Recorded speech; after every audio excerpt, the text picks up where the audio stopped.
But for current roles and responsibilities, elected councillor still for the Squamish Nation, and also a board member with the Vancity Credit Union here in BC.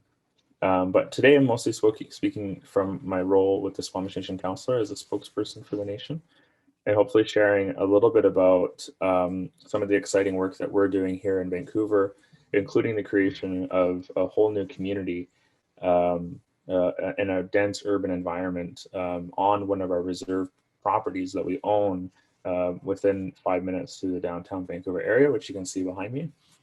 I am going to now share my screen. Let's find the... So one of the projects that we're involved in the Squamish Nation is the development of one of the largest real estate developments in Vancouver, in the whole Metro Vancouver region. And it's development of a community of 6,000 units of housing in a piece of land that's about 11.7 acres. That's about 5 minutes from the downtown core. And in essence is somewhat expanding the downtown area and building a significant amount of rental supply into the Vancouver region. I am trying to move the website, but it unfortunately is not moving for some reason with the share screen.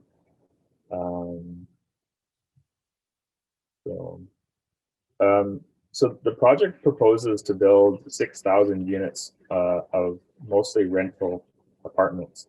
It's a partnership between the Squamish Nation and one of the development companies here in Vancouver called Westbank, where Squamish Nation is providing the land and then working with our development partner to secure financing, pre-development design, and then ultimately building the structures within Vancouver.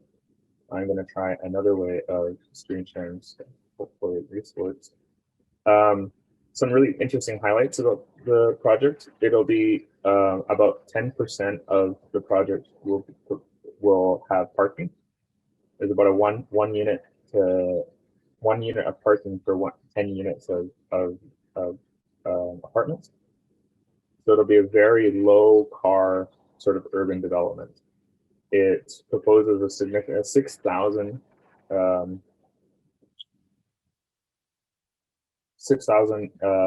stalls of bike parking with commercial and retail developments within it as well.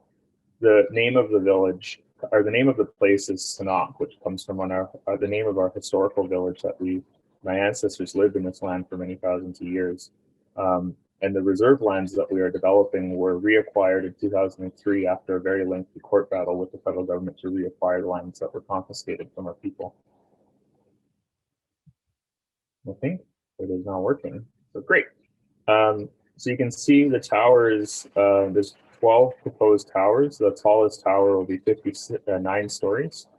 They use a number of different architectural modalities that are very much inspired by Coast Salish culture and Coast Salish values.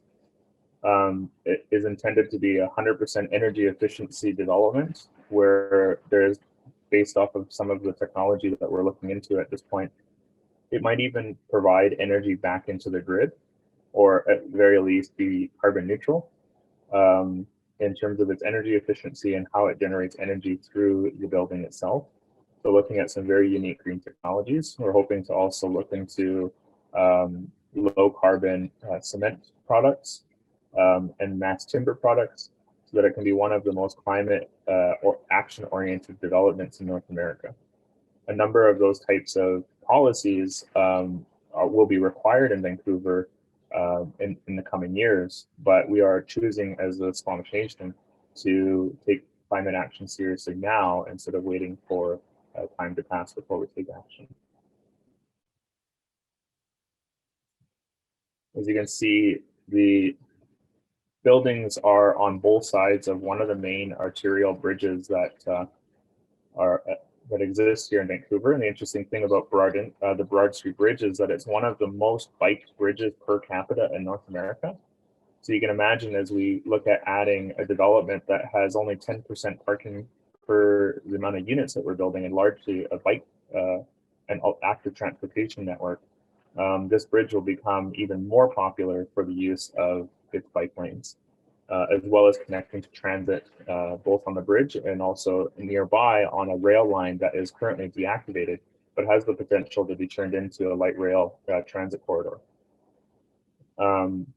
There's, I think, a real strong desire to imagine a new type of development that can happen in a place like Vancouver, where we have significant issues around affordability. We are essentially looking at adding about 6,000 units of rental, give or take, in a time span of about 5 to 7 years, in an approval process that will take less than 2 years.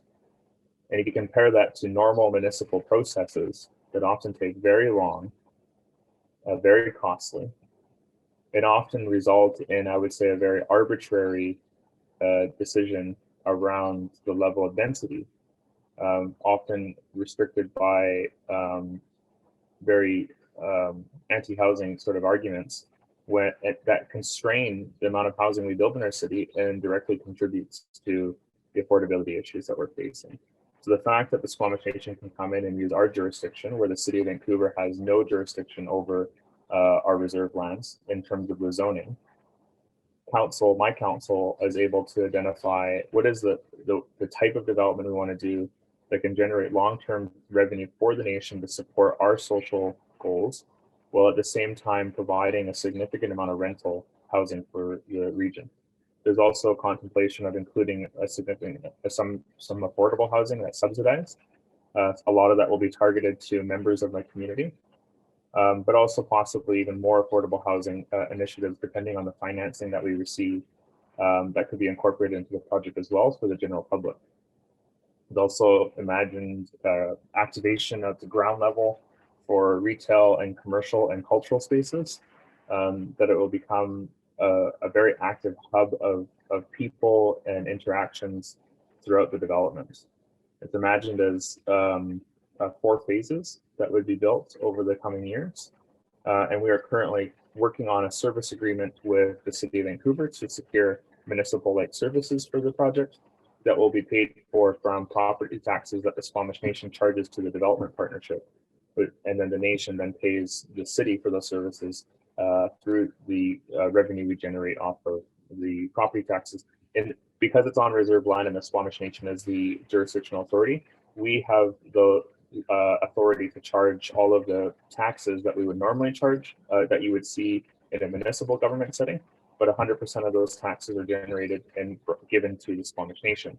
That includes things like property taxes and utility fees, but also if we were to include some strata condo, that would also flow to the Squamish Nation in terms of property transfer taxes and things like that.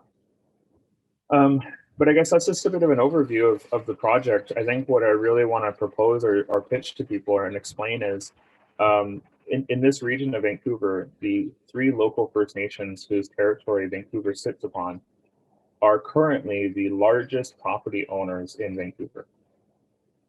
And I'll reiterate that again, the Indigenous people of Vancouver who are from here and have been here for thousands of years own more private property than any other developer in the region. And we've been able to use our constitutional rights to reacquire lands within our territory for the purposes of real estate and economic development, so that we can generate long-term revenue streams for our communities to support the social, cultural, and economic goals of the community, and build wealth, build prosperity, and build, I think, a better future for our communities. And that's a model that I think a lot of other governments could look to and learn from. And it also speaks to the power of First Nations to be able to address issues that municipal governments often have challenges addressing, which is how do we provide enough housing to meet the demand of our cities that are growing, either through population or through immigration, or through the job centers that are growing within our cities as well. And we're seeing, not just in Vancouver, but in places like Toronto, places that are all around North America, where constraint use is completely exacerbating the affordability issues and driving up the lack of housing for people to live in, and is causing a lot of the issues that we're seeing around affordability. But the other thing that's exciting about this is that this project really proposes a unique vision for a community development that aligns with Indigenous values, especially around environment and climate change, around active transportation, around nature, around community and culture, and around a different type of development. And this is just one of many real estate projects that the 3 local nations are involved in. This one is exclusively Squamish. There are some projects where all 3 nations are involved, but this is our project. And this sort of image here shows the original reserve boundary that we own, and how over 100 years it was, well, actually 50 years, it was successively carved up and expropriated away from the community. But we now have a small sliver of land that we are using for economic development purposes. The project, I think, will hopefully, I think, prove out what is possible when we allow for a reorientation of what community building and city building really means in the context of the 21st century, in the context of huge challenges that cities face around providing housing. The city of Vancouver has a goal to build 20,000 rental units over the next 10 years, 40,000 units over the next 10 years. Squamish Nation is going to be potentially providing 6,000 of that within a time span of 5 years. So we are a big player in this, but I think this speaks to the role that First Nations can play and should play in city building, in community building, and a way to also repatriate the value of the land that has been generated for all kinds of companies and individuals and governments that Indigenous communities have seen very little benefit from. When we explain to people why we are doing this and what do we think of people who might say the towers are too tall, or that's too many units, or it's too dense, is our community has had to have our entire territory turned into the city that you see behind me. We have completely felt the impacts of city building within our territory, and our community has seen very little benefit of the wealth that has been generated off our lands. And so we now have an opportunity as Indigenous people to bring our values to the table and to design a type of community and type of development that is in line with our values, but also sees that the wealth that's generated off our lands actually comes back to our people and helps support the long-term sustainability, growth, livelihood of my community. And just to give you a bit of an example of that, the poverty rates within my community are still higher than national averages. Graduation rates are still below the national averages. The life expectancy is still below the national averages. There are still numerous ways in which my community is trying to attain a quality of life that we have been denied for so long. And we can wait for governments to provide funding for us to address those issues, or we can go out and create the revenue we need to address those issues ourselves. And that's the obligation we have as leaders.